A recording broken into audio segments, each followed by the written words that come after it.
أعوذ بالله من الشيطان الرجيم. بسم الله الرحمن الرحيم. الحمد لله رب العالمين يا رب، والصلاة والسلام على أشرف الأنبياء والمرسلين. أما بعد.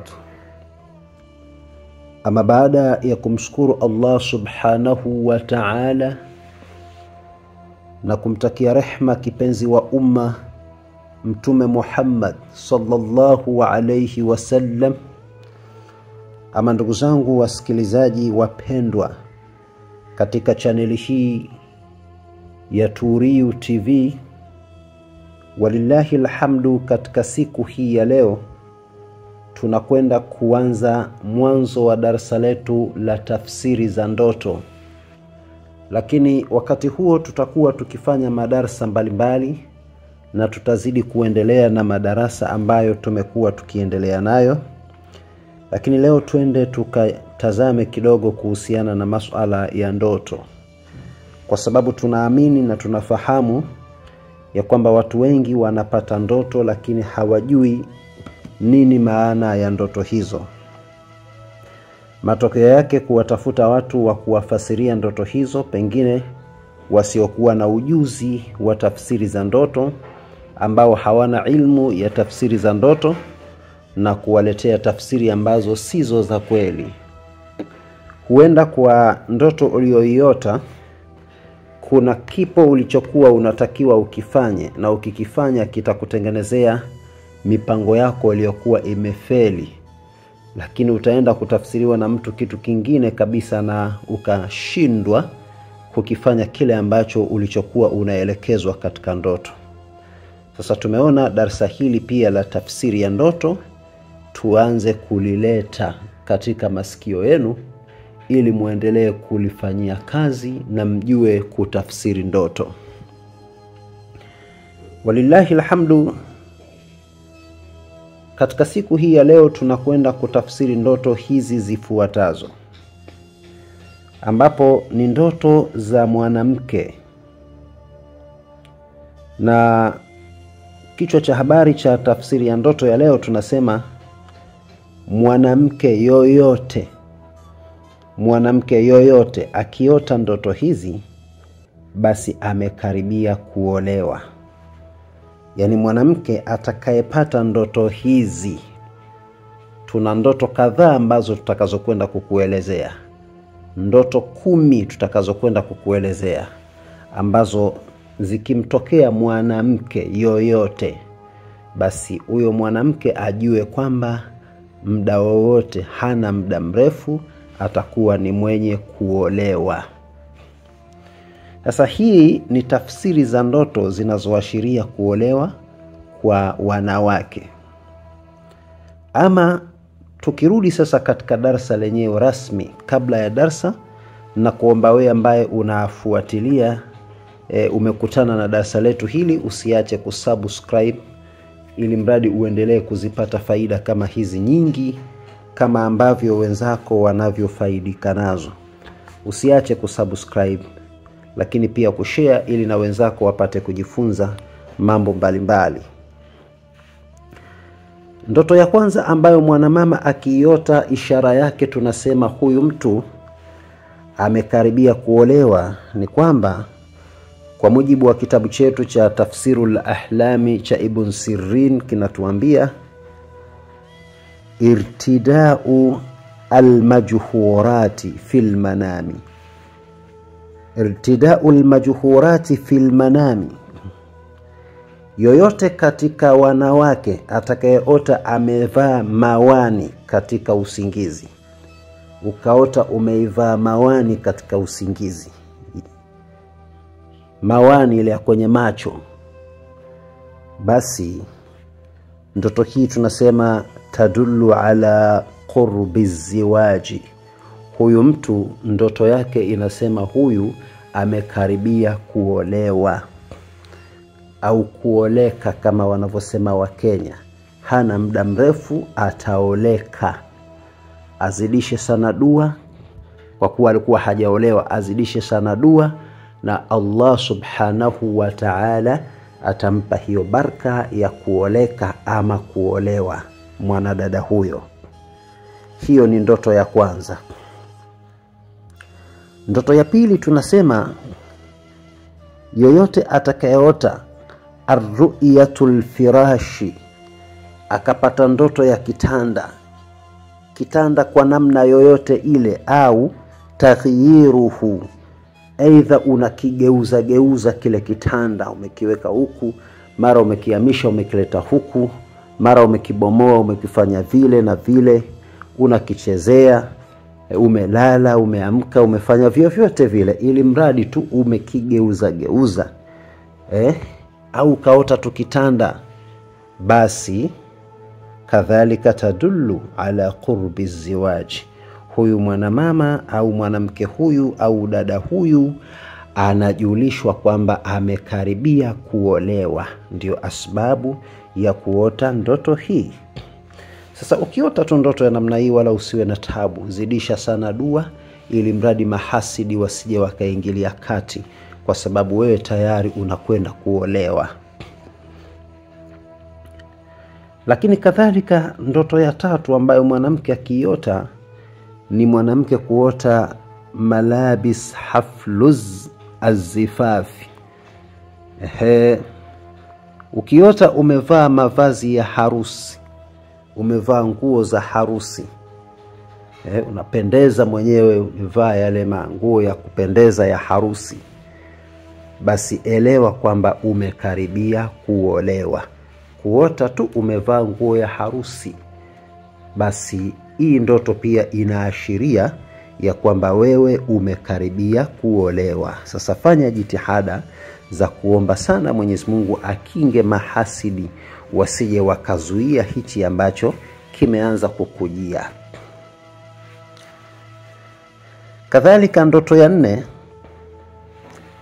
ni mwanamke kuota dukhulul janna, ni mwanamke ambaye anaingia peponi. Yani ukaota umeingia peponi, wewe dada, wewe mama, wewe binti, wewe msichana, ukapata ndoto kwamba umeingia peponi. Usije ukakurupuka ukaanza kusema labda wewe ushakuwa mcha Mungu sana, labda wewe la hasha lillah. Usije ukaenda kutafuta matarjama watafsiri wengine ambao watakuletea tafsiri, umeota unaingia peponi, basi ndoto nzuri sana, zidisha ibada, Mungu anakuashiria utakwenda peponi. Hiyo sio tafsiri ya hiyo ndoto. Tafsiri ya kuota unaingia peponi maana yake ni kwamba umekaribia kuolewa wewe mwanamke.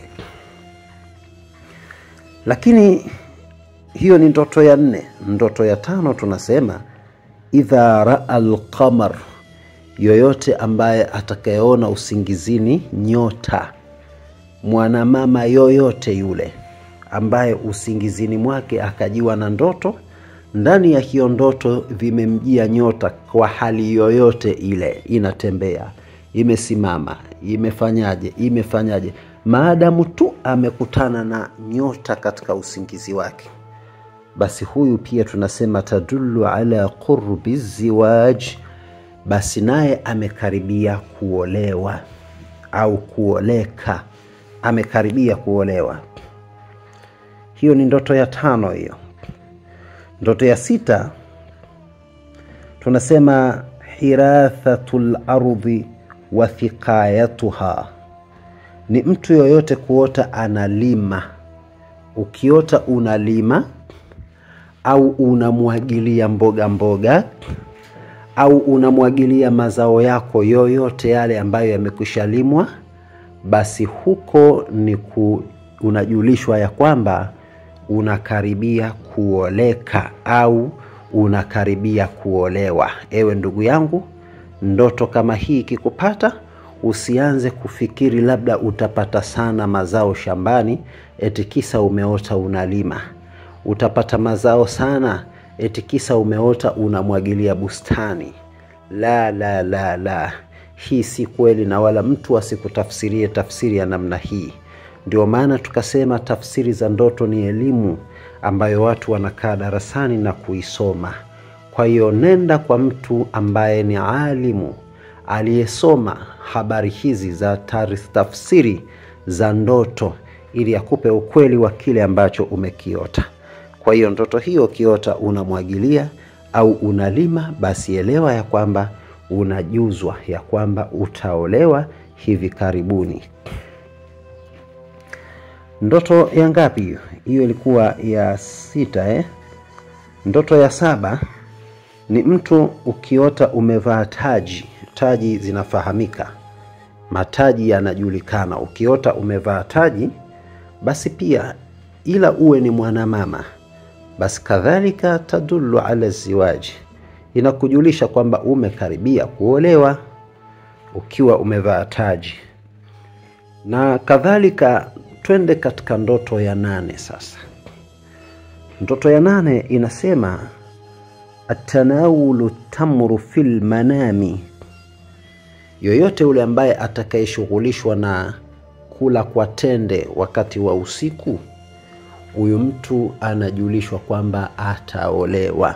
Sio kila ukiota unakula usingizini eti umelishwa kichawi, kama baadhi ya watafsiri wengi wanaotafsiri. Baadhi ya wale mufassiruna ru'ya wengi wanasema ukiota eti unakula chochote kile basi unalishwa kichawi. Sio kweli. Vipo vitu maalum. Mathalan, ukiota unakula tende katika usingizi, alafu wewe mwenyewe ukawa ni mwanamke alafu unakula tende, basi hii inakujulisha ya kwamba wewe si muda mrefu utaolewa. Lakini kadhalika ndoto ya 9 tunasema kwamba idha ra'al asad, yoyote atakayemuona simba katika usingizi wake, yoyote fil manami ukamuona simba, al-asad, simba, basi ikiwa wewe ni mwanamama na umemuona simba katika usingizi wako, basi tambua kwamba ewe mama yangu umekaribia kuolewa. Iwe simba anakufukuza, iwe ametulia, iwe vyovyote vile, lakini tadullu ala ziwaji, inakujulisha kwamba umekaribia kuolewa. Na ndoto ya 10 inasema an-nadharu fil mir'ati, ni mwanamama au mwanamke kujitazama katika kioo. Mwanamke yote akijitazama katika kioo tunasema aziwaju qarib, ndoa yako au kuolewa kwako kumekaribia, kumefika kuolewa kwake. Kwa hiyo ajitahidi kuendelea kufanza dua na kumuomba Allah amuepushe na mabalaa mbalimbali, ili mradi aweze kuingia katika ndoa akiwa safi, aweze kuingia katika ndoa akiwa salama salmini.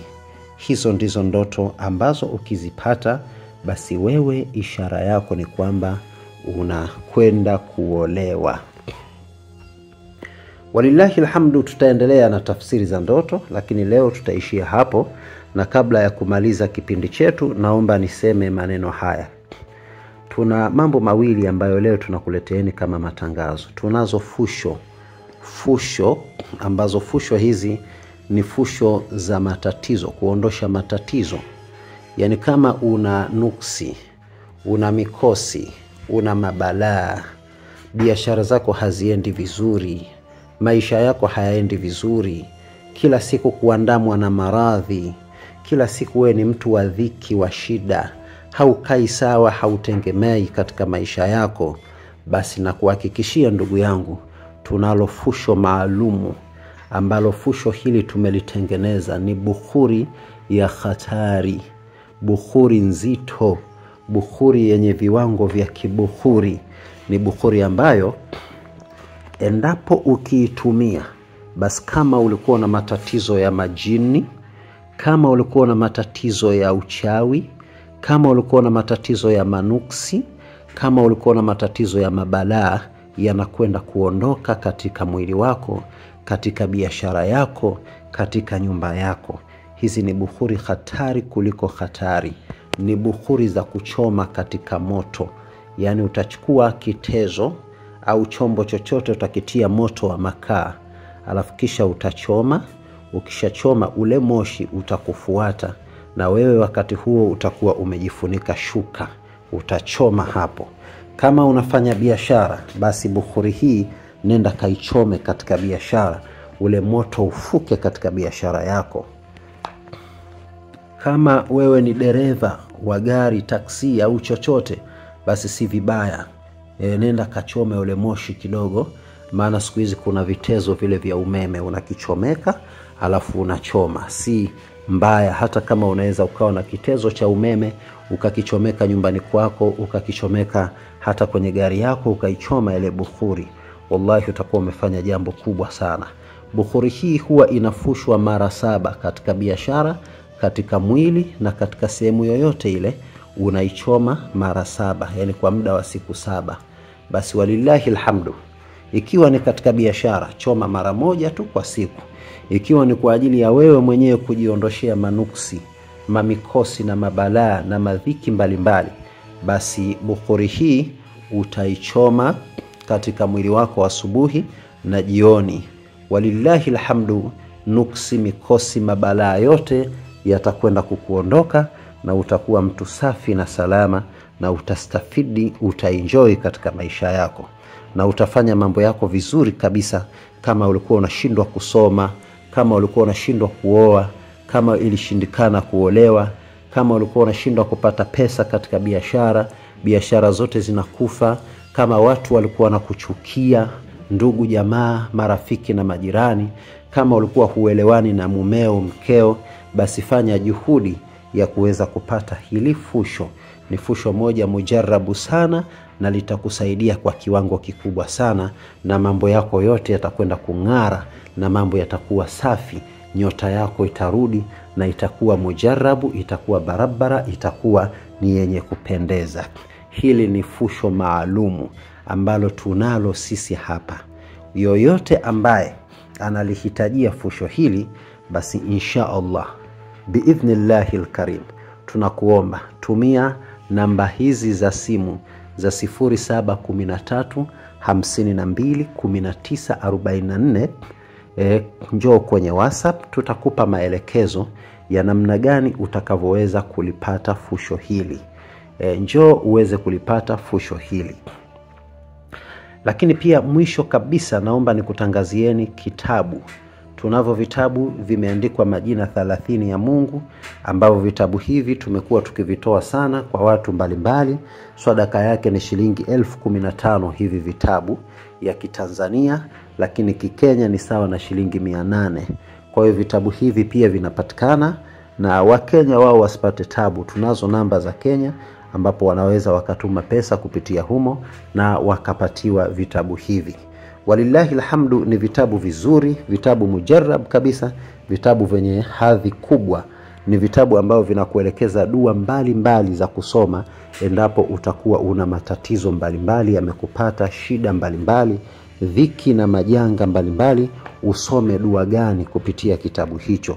Basi kitabu kina dua 30, lakini ni dua za nguvu, dua za moto, dua mujarrab. Tunakupatia hichi kitabu kwa lengo la kwenda kujifunza, nawe utuachie sadaka yako, tuende tukaendelee kukuweka bando ya kuendelea kukuletea video mbalimbali.